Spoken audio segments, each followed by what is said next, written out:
Today our topic is about the fall, ang pagkahulog, ang kasalanan at ang kaparusahan, the sin and punishment. It's very complicated topic for today because it's all about sin. Di tayo magiging masyadong malamya ngayon, pero we're talking about kasalanan. So sa ating pong mga pagbasa ay pinakita ng Diyos ang pagkahulog sa kasalanan ng unang mga tao. God created humanity upright and perfect. Do you know that human was created perfect?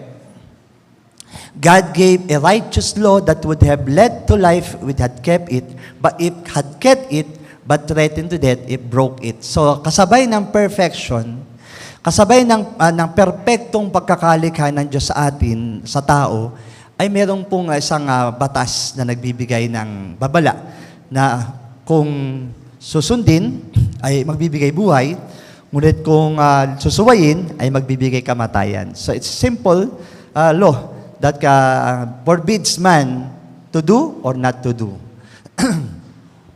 About the fall, no? So pagkahulog. So number one, Satan used the craftiness of serpent to seduce Eve. Diretso agad tayo sa topic, ano? Ang pinag-usapan natin ngayon yung pagkahulog ng tao. Ginamit na daw ng Diyos ngayon, ginamit daw ng Satanas, no? Ang kanyang craftiness. Basahin po natin sa English, no? So, yan. So, technically, the serpent in Adam and Eve was a seraph which had wings. So, according to scholars, according sa kanilang pagkasaliksik, ang ahas ng panahon ng unang ay Eva at Adan ay meron pong pakpak. Ayan, ganyan. So, ganyan po ang ahas. Hindi sinabi sa Bible, no? Pero, kasi merong sinabi sa Bible na nung sinumpa ang ahas na siya ay gagapang. Which is why God told it to go to ground on its belly. No? Bunga ng kanyang paggapa, ang paggapang ng ahas ay bunga ng sumpa. So meaning, hindi siya gumagapang ng panahon nung unang pagkakalikha. So dahil nga siya ay nagkasala, pinarusahan siya, inalisan ng pakpak. Kaya sa pagkakaalis ng pakpak, gumagapang na siya. Meaning, ano ang lifestyle, ano ang buhay ng ahas? Lumilipad. Ang mga ahas na lumilipad. Yun ang katanungan nila Eva at Adan.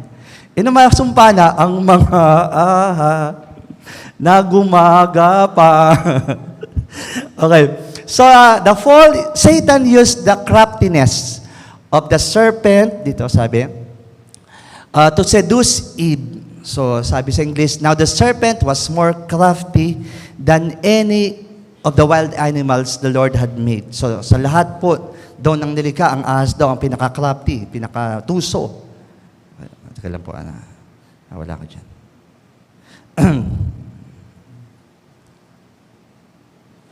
Yan, sabi, ang punong kahoy, sorry.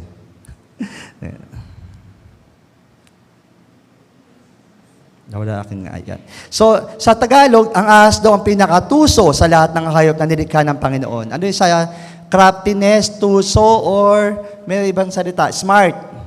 Smart and wise. Wise. Tuso. Ang asa pinakatuso sa lahat na nilikha ng Panginoong Yahweh. Isang araw, tinanong daw nito ang babae, yung ahas. Totoo bang sinabi ng Diyos na huwag kayong kakain ng anumang bungang kahoy sa halamanan? So sa atin po, Satan used that craft. The woman said to the serpent, oo, sinabi ng Diyos at sabi ng Panginoon, ang sabi niya, maaari daw namin kainin ang anumang bunga sa halamanan, wag lamang ang bunga ng puno na nasa gitna ng hardin. Sinabi ng Diyos na wag namin kakainin at hihipuin man ang bunga nito. Kapag kami raw ay kumain nito, anong daw mangyayari? They will die, mamamatay kami. So sabi naman niya, ng ahas, you will not certainly die. Hindi kayo mamamatay. The serpent said to the woman, for God knows that when you eat from it, your eyes will be opened, and you will be like God, knowing good and evil. Yan. Sabi ng ahas, hindi totoo yun. Sabi ng ahas, kapag yung kayain kasi yan, sinasabi ng ahas sa babae, threatened, mate-threaten ang Diyos kapag kinain niyo. Kasi Magagalingan nyo siya o mapapantayan nyo siya. Yun ang sabi ng ahas. When the woman saw that the fruit of the tree was good for food and pleasing to the eye. May ibang eksena po ng senaryo ng sermon to eh. Yung first point dyan, yung the lust of the eyes. Ang unang kasalanan na inilatag ni Satanas sa sangkatauhan ay yung tukso ng mga mata. The lust of the eyes. Ano ba yung mga lust of the eyes? Lalo na sa mga kalalakihan, dadaan ng sexy. Sa mga babaihan, gwapo. O kaya, pera na nandyan lang. Lust of the eyes. Yung matang matutokso tayo. So dito, ang unang tukso, the first temptation is the lust of the eyes, na kung saan nakita ng babae, sarap nito. Wala naman sinabi sa Bible na apple yon. Hindi siya apple, hindi natin alam. So that's specific. Alam mo naman, nagkakaroon ng mga, ng development ang mga, di ba, kahit yung three kings, hindi naman 3 ari yun eh. 3 wise men. Ito naman, there's not such thing as apple. Pero, when the woman saw that the fruit of the tree was good for food, sa tingin niya pa lang masarap. Di ba? Di ba may mga pagkain sa tingin mo lang masarap? No. And pleasing to the eyes. Ang sarap. So, and also desirable for gaining wisdom. Meron pang behind the reason na kapag kinain ito, sabi ni Diablo, ni Satanas, ay magkakaroon siya ng katunungan. So, why did God allow the serpent to tempt Adam and Eve? Meron na, habang ginagawa ko po yung mensahe, may mga tanong ako na gusto kong sagutin ng Biblia. Pero maraming may tanong. Bakit kaya hinayaan ng Diyos na ang ahas ay tuksohin si Eva at si Adan dito? So, God allowed Satan into the garden. Hinayaan daw ng Diyos si Satanas na pumunta sa hardin to give man a real choice, a free will. So, ginawa ng Diyos yun. Dahil upang matest ngayon yung kalayaan ng tao, free will. No? Free will to choose. But more specifically, God allowed temptation so that love could be tested and proven. So, hinayaan niya daw yung tukso. Sa magitan ng tukso, kung magkakasala ito, mapapatunayan niyang ang kanyang pag-ibig at mapatunayan niyang siya ay nagmamahal. So, Adam and Eve didn't just need the power to say yes. They needed the opportunity to say no and choose yes anyway. So dahil sa free will, kalayaang mamili, hinayaan ng Diyos mamili kasi nga, God is God of love. Di ba kapag tayo nagmamahal, pag mahal ka ng tao, hindi ka dapat gawing robot. Mahal kita, pero itong gusto mong gawin ko, sumunod ka sa akin. Di ba? So kapag sa isang relasyon, isa ang nasusunod at ginagawa kang robot, it's not love. No, gaya na ng Diyos. Nung nilikha niya si Eva at si Adan, lilikin ko to. Lahat ng gusto ko dapat gawin ng dalawang to. No. God created the first man and woman with a free choice, free will, because out of love. Pag nagmahal po tayo, huwag niyong kokontrolin yung tao. Tama po. May sarili siyang identity. May kasi mga relasyon na, ngayon tayo mag-asawa na, itong gusto ko, ibahin mo yung ugali mo, ganyan-ganyan. No, kapag ikaw, hindi ikaw totoo sa harapan ng asawa mo, it's not a genuine relationship that installs love. Dapat, kung sino ka, doon ka sa kaharap ng asawa mo. It is. Kasi yung mga tao, may kilala talaga ako. Kapag nandiyan asawa niya, behave siya. Pero pag wala na, nagwawala na. Meaning kasi kontrolado siya ng asawa niya. So, hindi ganun ang Diyos. Nang nilikha niya si Adan at si Eva, meron silang kalayaan. Yan ang binigyan niya ng magandang lugar, Garden of Eden. Nandyan lahat ang mga prutas sa pwede niyong kainin. You can eat everything. Sabi niya, wag lang yung nasa gitna. May provision kasi. Ito nga yung to test the free will para masubukan yung kalayaan ng dalawang mamili. Pero Adam and Eve could decide have the power to say yes, but or no, but they choose the decision to say yes to the temptation. Yes to the temptation. Number 2, Eve used her charm to seduce Adam. Kung ang ahas, ginamit niya ang pagiging tuso para tuksuhin si Eva, ito namang si Eva, ginamit ang kanyang charm para tusuhin si Adan, di ba? Karaniwan na yan. Marami natutuksong lalaki dahil ito si babae.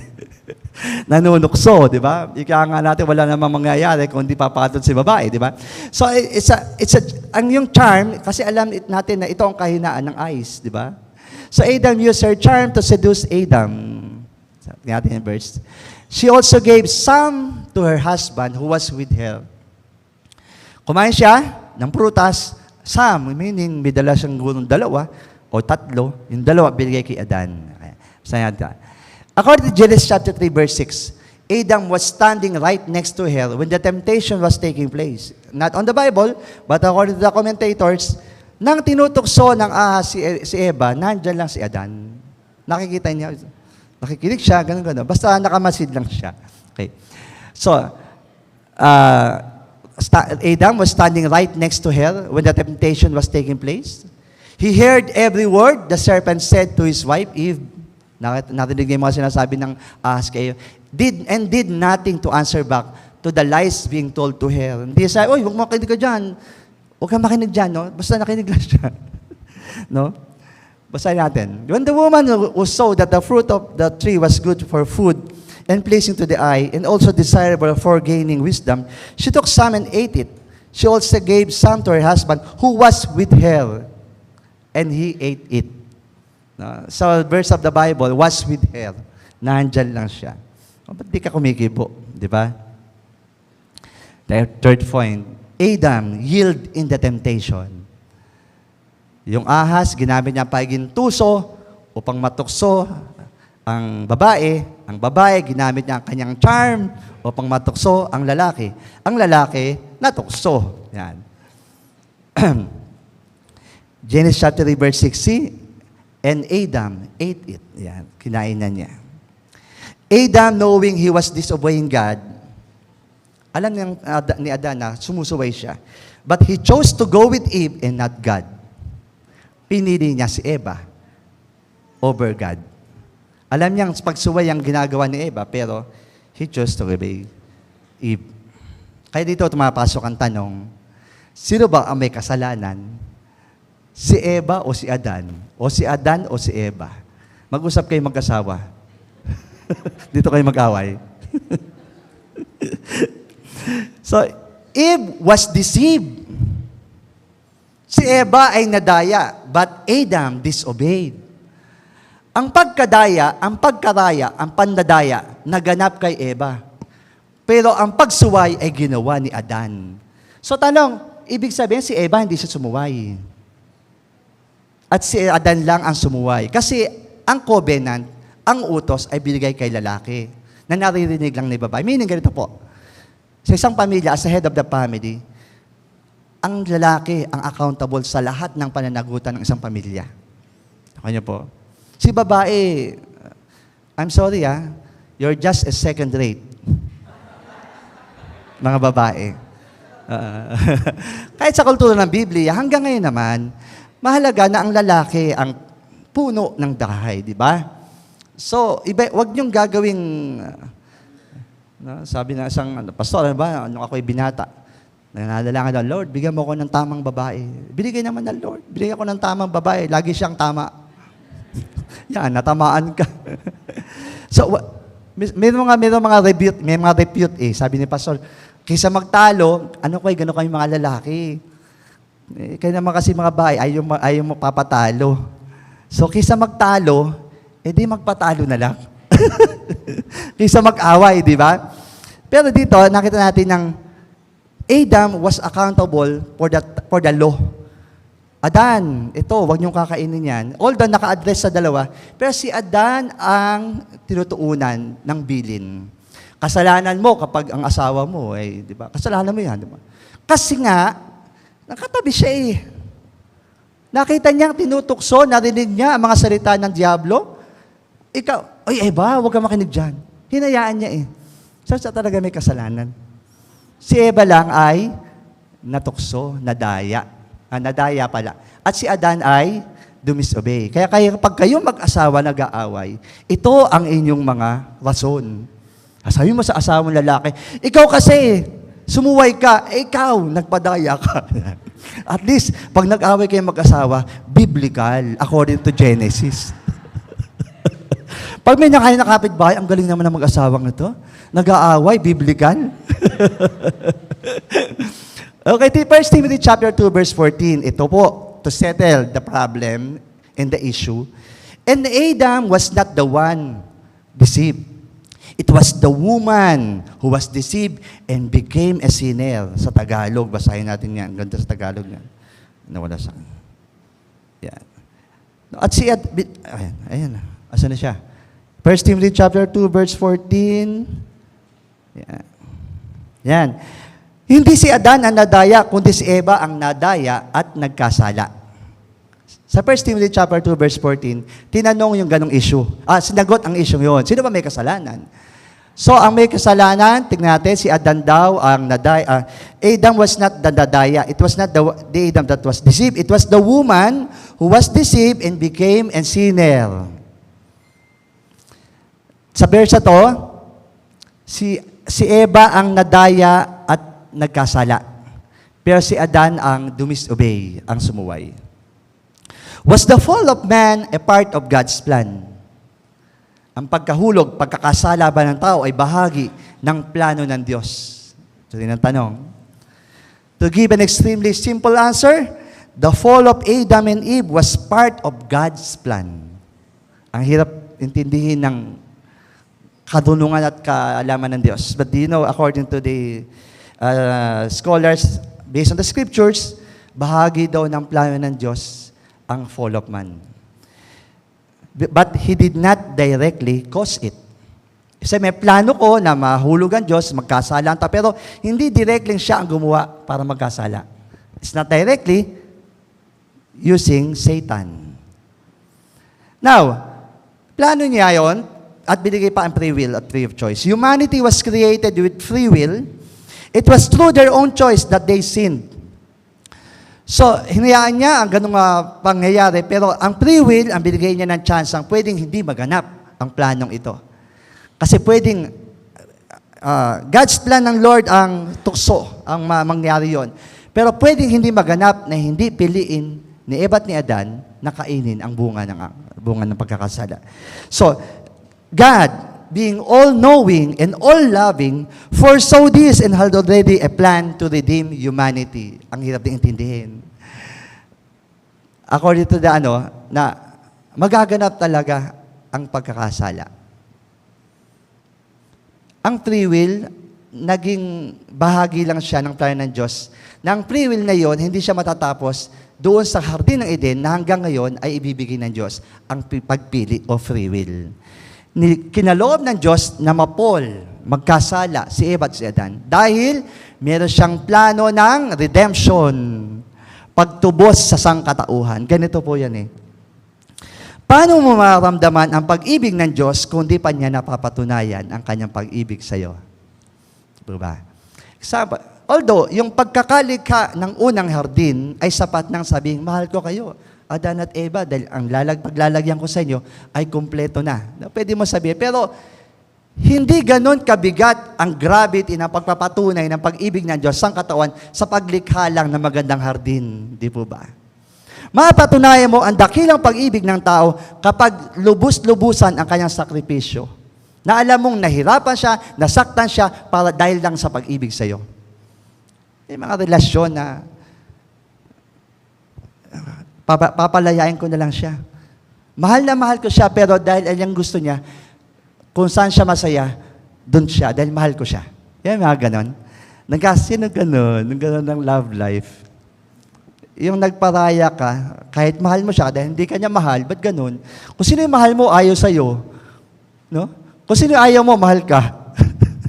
Yung mga ganon, ng mga sinabi. Pero, ang pag-ibig ay napapatunayan sa pamamagitan ng isang sakripisyo. At iyon ang naging eternal plan of God. Gusto kong mapatunayan ang dakilang pag-ibig ko. Magkakasalang tao at gagawin kong ipadala ang aking bugtong na anak para sa kaligtasan ng sangka. Dahil nais kong iparating ang aking dakilang pag-ibig. Ang hirap isipin ang ganitong senaryo ng plano ng Diyos. Pero naganap na ang lahat. Na hanggang ngayon, ay pinatunayan ng Diyos ang dakilang pag-ibig niya sa pagkakatubos ng sangkatauhan sa magitan ng kanyang bugtong na anak. Humanity was created with free will, but God foresaw this and all had a plan to redeem humanity. Now, so, kung di pa kayo gano'ng settled sa pagkabagsak ng tao, kahit po yung mga nire-research ko, yung mga theologians, hindi ka talaga kanila malubos maisip na ba't pinilano ang pagkakasala, binigyan pa ng free choice, pero magkakasala din naman, di ba? Ganon. Ang hirap i-settle, pero the Bible, what's the Bible? Kung ano kaya nating arukin natin. Pero kapag di na, hayaan natin ng Diyos ang magpahayag kung paano pa siya maintindihan. Pero after the fall of man comes the sin and punishment. Pagdating na pagkakasala, yung kasalanan ay merong kabayaran. Kasalanan, karugtong ay kaparusahan. Number 1, by this sin, our first parent fell from their original righteousness and communion with God. Dahil sa pagkakasala, ang ating unang mga magulang ay nahulog. Sa pagkakasala, wala na ang kanilang pagiging perfect, yung righteousness, at yung closeness at communion with God na nagkaroon ng pagitan ang tao sa Diyos. We, until the creation of people today, we fell in them. And through this, death came upon all. Hanggang ngayon, minamana ng mga anak nyo, ng mga magiging anak nyo, ang kasalanan ni Eva at ni Adan. Grabe ang pagkakapasa ng kasalanan. Kasalanan lang naman ni Eva na nadaya. Kasalanan din naman ni Adan na nag-disobey. Kasalanan natin lahat, di ba? So, kaya may mga prayer kami, nagpapapray kami ng salvation. Kasama sa prayer, Panginoon, patawarin niyo po ako sa aking naman ng kasalanan, kay Eva at kay Adan, sa aking mga magulang, at sa aking mga ginagawang kasalanan. Diba?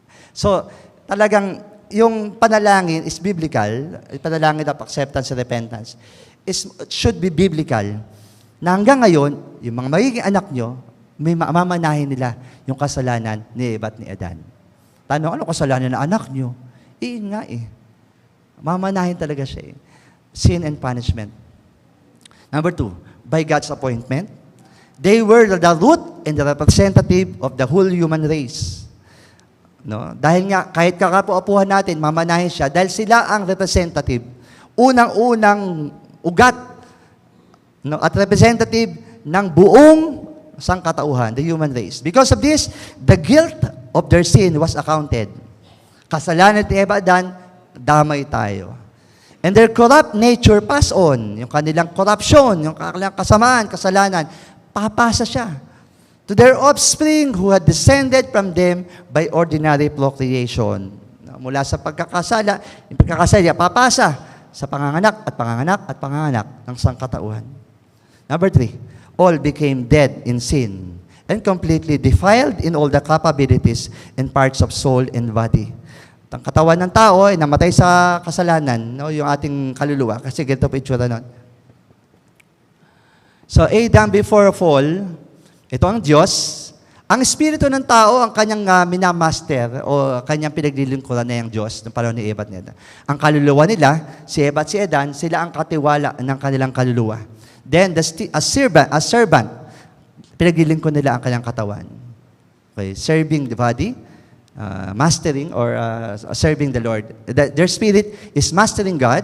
Their body is serving they're serving their body. Pinaglilingkuran nila. So may pag-iingat sa katawan. All three joined together in one accord and purpose. And Adam, after the fall, ito ang nangyari sa kanila. Ang kanilang spirito ay naging servant. Sunod-sunuran na ng espiritu. Hindi sila pinapasakop sa Diyos. Ang kanilang kaluluwa, still, there's a steward of our soul. You can decide to accept the Lord or not. You're the steward of your salvation. Kung gusto mong tanggapin ng Panginoon, hindi. On the third, your body, naging master na siya. Pinaglingko na ngayon nila Eva at ni Adan ang kanilang katawan. Nagkaroon silang kahiyan. No? So, dito na papasok yung gusto mo yung mga pleasure, yung masarap sa katawa, kung saan ka mag-enjoy. Diba? Ang sarap gawin ng kasalanan, kung anong bawal, masarap gawin. Yung katawan ang naging maestro. So, before the fall, man is towards God. Then after the fall, man is towards the Word. The devil, the world, and the flesh. Ito po ngayon ang kalagayan natin ngayon. Kaya huwag tayong magtaka ng sanlibutan, ang Pilipinas, ang ating paligid, ay puno-puno ng kasalanan, korupsyon, kasamaan, di ba? Di ba? Kahit naman sa Biblia, sabi, sa bandang huli, sa huling panahon, ay lalong sasama ang mga tao. Sa atin ngayon, kapag tayo gumawa ng kasalanan, may mga kaparusahan.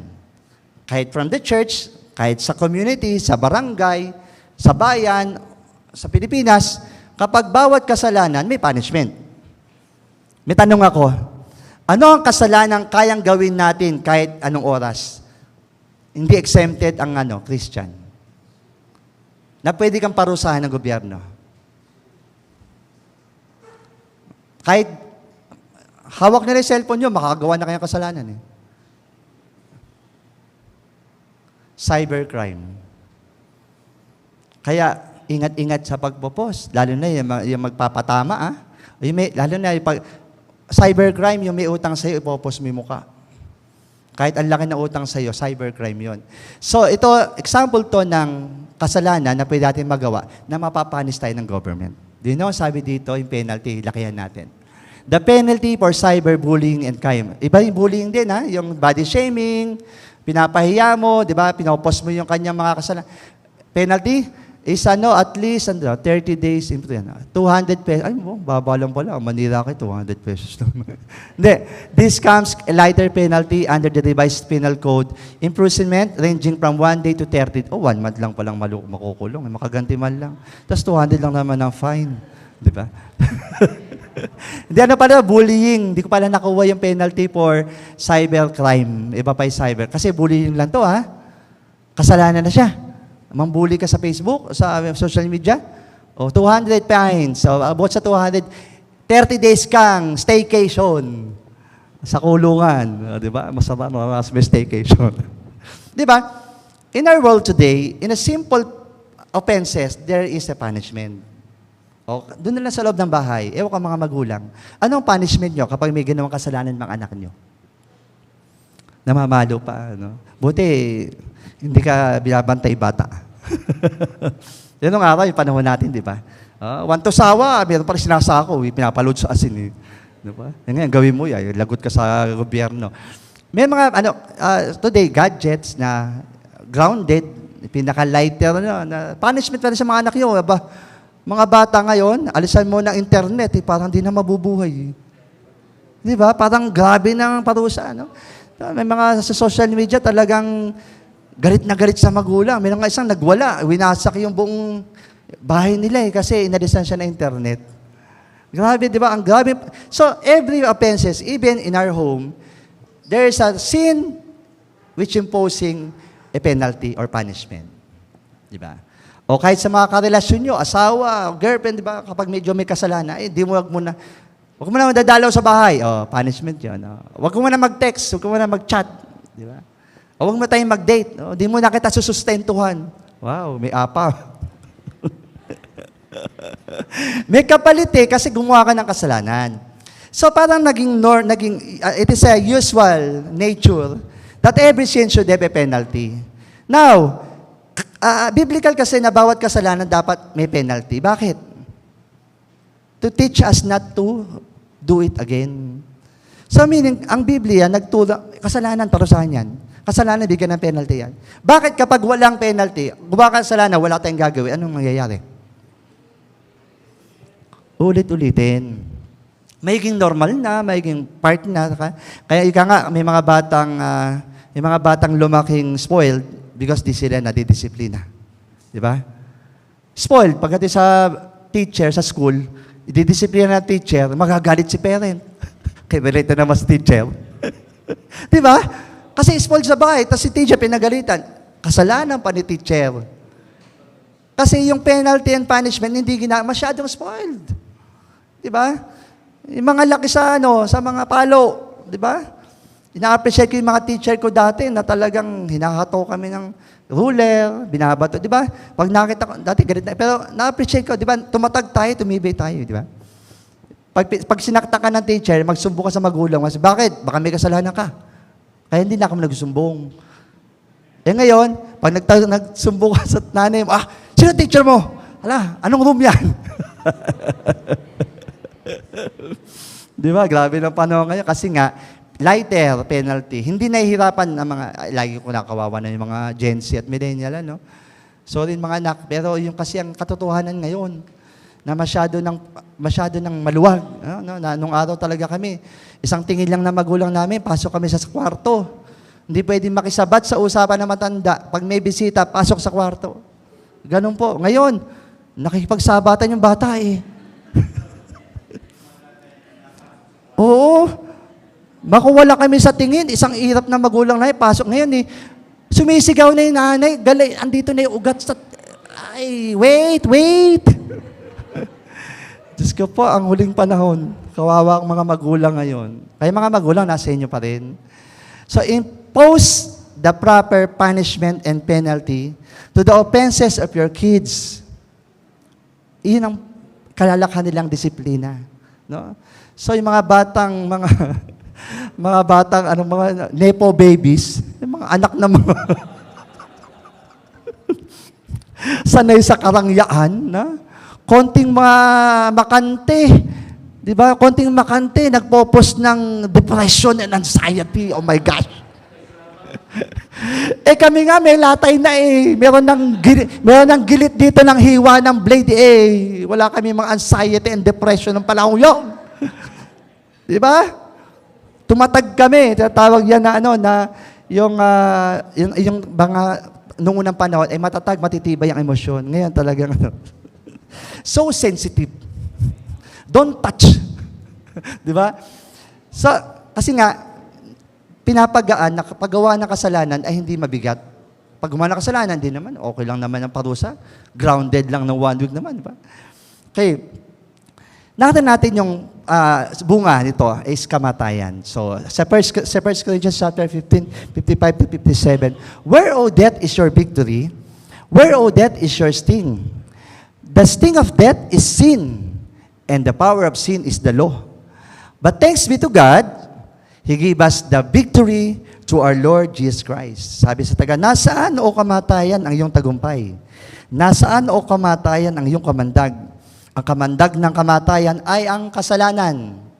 At ang kapangyarihan ng kasalanan ay nagmumula sa kautusan. Magpasalamat tayo sa Diyos na nagbibigay sa atin ng tagumpay sa magitan ni Jesucristo ang ating Panginoon. So, sa pagkamatay ni Jesus sa krus, napagtagumpayan natin ang penalty, ang kaparusahan, bunga ng kasalanan ng ating mga unang mga magulang.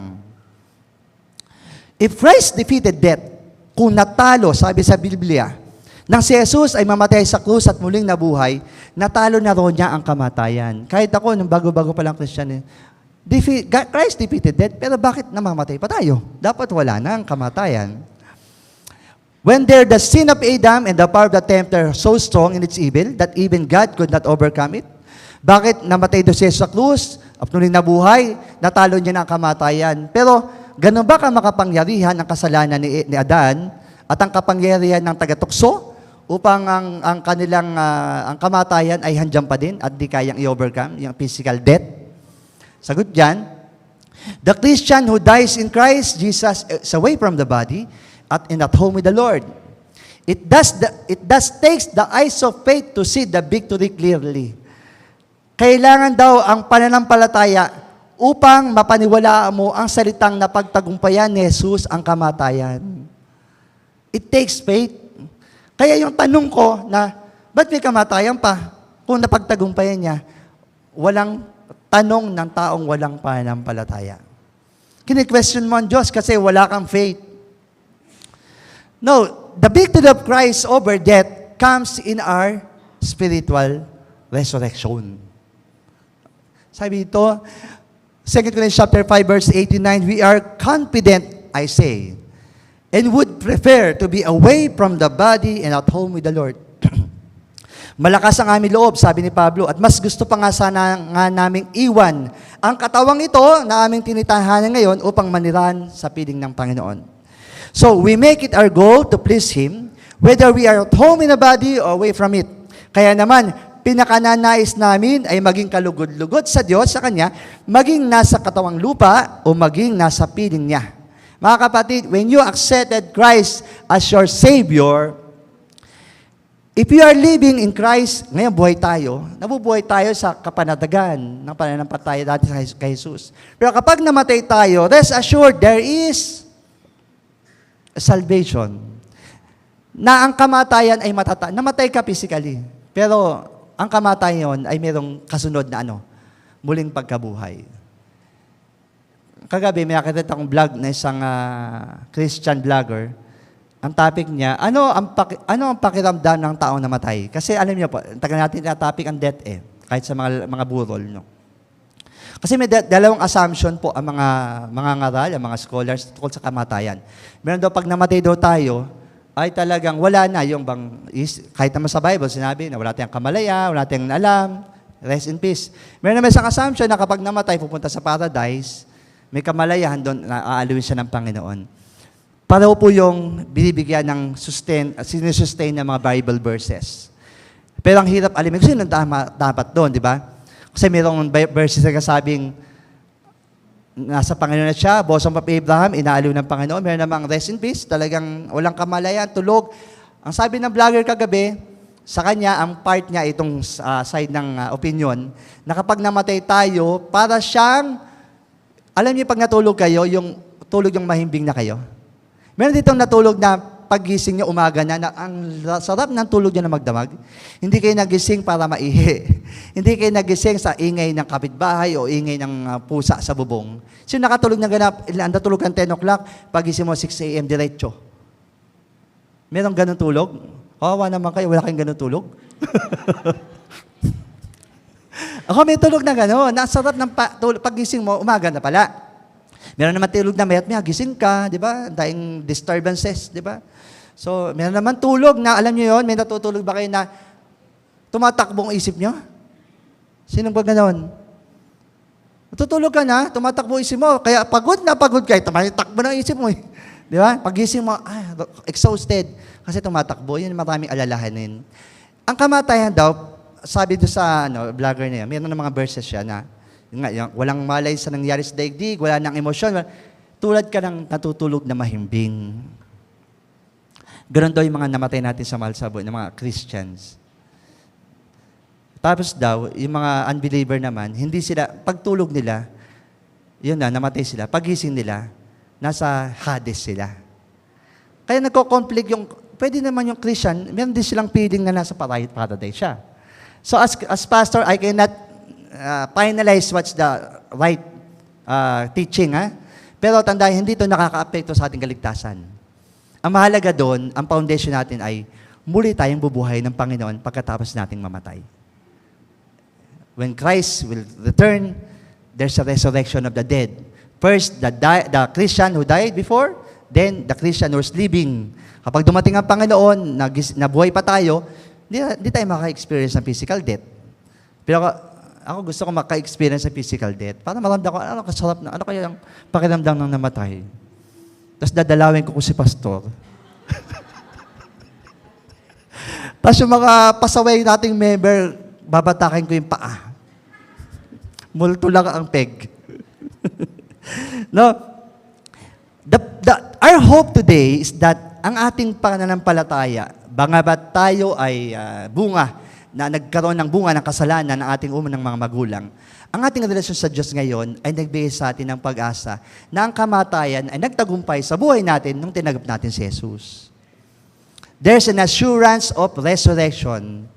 Muling pagkabuhay. Yes, muling bubuhay, hindi naman makasalanan. Ang mahirap lang, yung pagkabuhay sa kanila, diretso na sa dagat-dagat ang apoy. Tayo, yung pagkabuhay natin, dadalhin tayo sa paraiso, sa langit, magkakaroon ng gantimpala o awarding. So ito, coming to Christ does not erase the temporal effect of sin. Tayo nagkaroon ng relasyon sa Diyos, hindi niya inaalis yung epekto ng kasalanan. Rather, our salvation guarantee that we will not face the eternal consequence of sin. Hindi ko maging Christian ka na, naging born again ka na, hindi ka na magkakasala, hindi ka na makagawa na perfect ka na. No. We still prone to commit sin. And if we commit sin, we'll still receive punishment. But that punishment, as I've said in my sermon before, is not the punishment of eternal judgment on hell, on the lake of fire, but a punishment or consequence, or natawag nating chastisement. No? Yung parusa at palo. There's yung temporal effect ng kasalanan, kaya dito sa lupa, magkasala tayo, may penalty.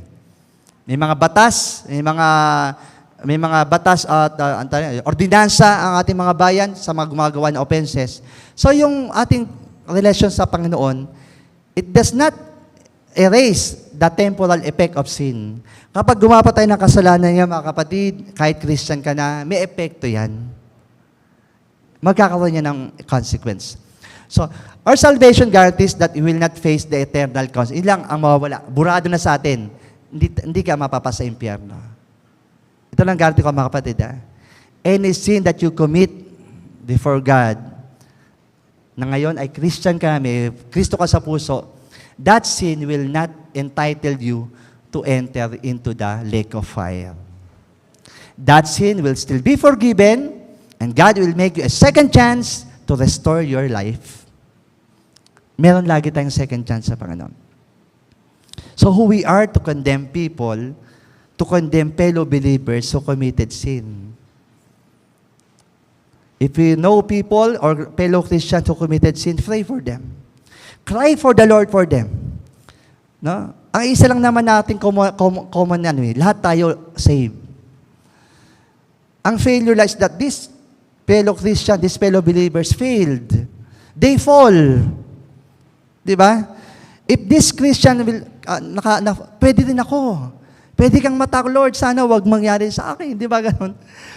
Kasi we are all prone to commit sin, kahit Christian na tayo. Kahit akong pastor, nakakagawa ako kasalanan. Ang kahalagahan lang ng ginawa sa atin ng Panginoon, kapag gumagawa tayo ng kasalanan, may conviction na banal na Espiritong humingi ng tawad, baguhin ang buhay, wag nang gawin ang mga ginawa. Yun po, di ba? Kasi ang kahibahan sa atin ng mga taong walang relasyon sa Diyos, kapag gumawa ng kasalanan, kaya nilang hindi pagsisihan. Tama? Kaya nilang hindi mag-guilty.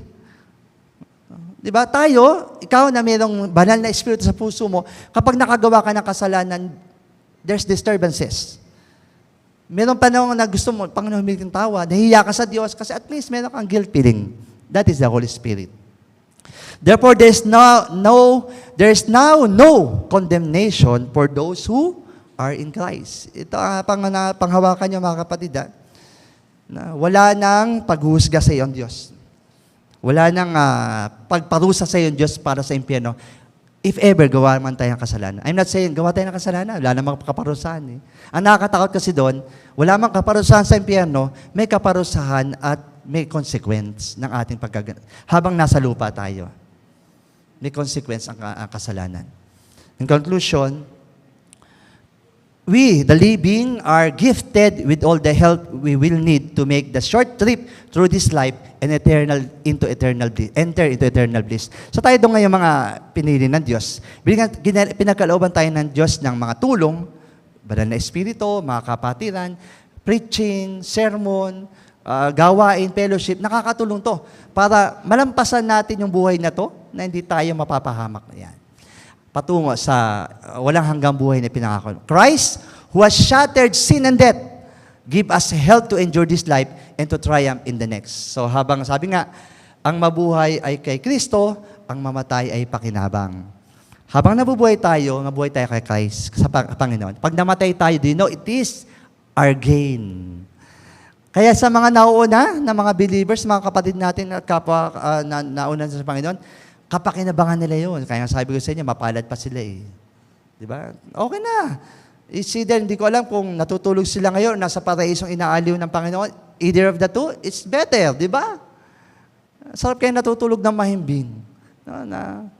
Dapat lang, pag natulog, dapat may gising.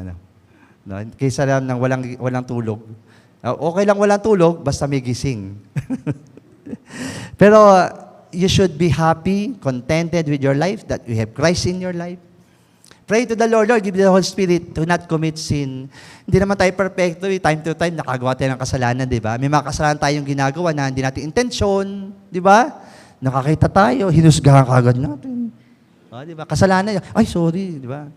O kaya meron tayong nagawang bagay na, kasi talaga ang mahirap nakakahiya sa Lord, hingin tawad, yung intention mo, yung pinilano mo, di ba? Pero yung excusable yun, Lord, sorry. No, bigla ko siyang nahusgahan. Kasi kahusga-husga naman. Mga ganun ba? Nakatuwiran pa rin.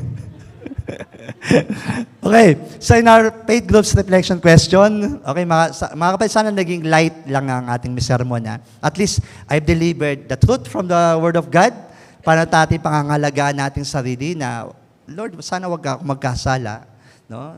So at least lagi namin madalangin. Humingi ng tulong. Panginoon, tulungan mo akong maging matuwid ang aking buhay sa harapan mo.